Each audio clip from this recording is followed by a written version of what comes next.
Halo, selamat datang di Alkasus dengan aku Elsaf, dan sekarang ini mungkin kontenku akan sedikit berbeda tapi tetap tidak jauh dari kasus-kasus yang ada dan ya sama seperti biasanya. Cuma cara pembawaanku aja yang aku perbaiki, dan kalau ditanyai terinspirasi dari siapa? Tadi aku melihat salah satu videonya Mas Ferry Irwandi yang mungkin membahas soal menteri yang harusnya mundur jika melakukan kesalahan fatal. Terima kasih Mas Ferry sudah memberikan ide untuk konten-kontenku ke depannya meskipun nggak sebaik videonya Mas Ferry. Dan oke, mungkin aku mau langsung ke pembahasannya ya, karena jujur aku sangat gatel banget untuk ngomentarin ini. Mungkin viewku nggak banyak dan siapa sih yang peduli juga gitu kan. Tapi kita semua tahu bahwa belakangan ini banyak banget berita berseliweran soal ransomware. Soal salah satu menteri yang harusnya menyadari kesalahannya tapi malah menyalahkan masyarakatnya. Terus ada lagi yang katanya data negara nggak di backup dan seolah-olah nyerah gitu aja. Dan masih banyak lagi. Aku disclaimer dulu, apa yang aku omongin di sini adalah apa yang aku pahami waktu aku nonton rapatnya Menkominfo, Kepala BSSN dan DPR. Ya mungkin kalian bisa lihat sendiri di YouTube, itu sangat banyak. Jadi apa yang aku omongin adalah poin-poin yang aku dengerin. Kemarin aku dengerin rapat itu dan jujur entah itu cuma aku aja atau gimana. Tapi ketika aku berusaha memahami isi rapatnya, dikasih pertanyaannya apa, jawabannya apa, dan mungkin aku aja yang kurang paham tentang sebuah jawabannya. Kalau di sini teman-teman ada yang masih bingung soal akar masalahnya, mungkin aku akan ngejelasin singkatnya aja ya. Jadi masalahnya itu adalah Menkominfo itu menginformasikan bahwa data negara itu bocor dan dikunci oleh hacker dengan mode operasi ransomware atau sebuah varian yang digunakan oleh peretas untuk mengunci akses data korban. Dan biasanya hacker-hacker itu meminta uang tebusan gitu untuk datanya dipulihkan. Dan hal itu membuat pemerintah itu tidak bisa mengakses data tersebut. Dan imbas dari itu, sebanyak kurang lebih 282 layanan publik itu mengalami gangguan.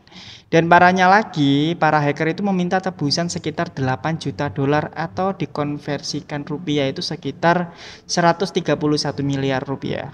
Koreksi kalau misalkan aku salah ya. Itu adalah masalahnya. Sekarang aku cuma mau cerita aja tentang sebuah negara yang pada saat menterinya melakukan kesalahan fatal atau gagal dalam melakukan tugasnya, dengan rasa hormat dan rasa bersalah, menteri itu mengakui dan diminta untuk langsung mundur dari jabatannya. Dan ya, salah satu contohnya mungkin adalah Menteri Ekonomi Korea Selatan, namanya Pak Choi Jong Kyung. Beliau itu mundur dari jabatannya karena merasa gagal dalam menyelidiki soal kejadian pemadaman listrik yang sangat besar dan berdampak terhadap lebih dari 2 juta rumah. Kejadian itu terjadi tahun 2011, dan beliau itu melakukan itu adalah sebagai bentuk pertanggungjawaban atas pemadaman listrik secara nasional. Dan menteri yang mundur karena melakukan kesalahan itu ya ada banyak lah, di Taiwan, di Jepang, di negara-negara yang lain. Kita bisa melihat ada beberapa menteri atau bahkan banyak menteri ketika dikritik bukannya menyadari kesalahannya, bukannya introspeksi diri, tapi malah menyalahkan yang mengkritik atau menyalahkan masyarakatnya. Bahkan ada juga menteri yang sudah mengkorupsi puluhan miliar tapi masih bisa tersenyum di media sosial. Ya mungkin kalau kalian penasaran ya kalian cari aja sendiri. Itu banyak di media sosial, di Google ya, ketik aja lah. Oke, kita kembali lagi ke kasus yang tadi ya, soal data yang lupa nggak di backup. Kalian yang punya HP dan pasti kalian pernah kan melihat atau muncul notif bahwa HP kalian itu waktunya menyimpan data foto di galeri, video di galeri, dan lain-lainnya. Pasti itu ada secara otomatis. Dan ini berbanding terbalik, kok bisa sekelas negara itu lupa nggak di backup? Padahal ini data negara, data yang harusnya disimpan secara ketat dan dijaga dengan sangat ketat. Tapi malah kebobolan, dan ingat ya, ini adalah data negara. Gimana menurut kalian? Silakan kalian jawab sendiri di komentar. Dan pada saat aku melihat rapatnya, ada beberapa anggota DPR yang mungkin di sini aku sangat mendukung dan setuju. Salah satunya adalah pada saat Ibu Meutia itu bilang bahwa teknologi ini tuh lawannya sulit, harusnya pemerintah jangan salah-salahan. Di situ aku sangat setuju banget. Dan dalam kasus ini aku mendukung DPR mungkin.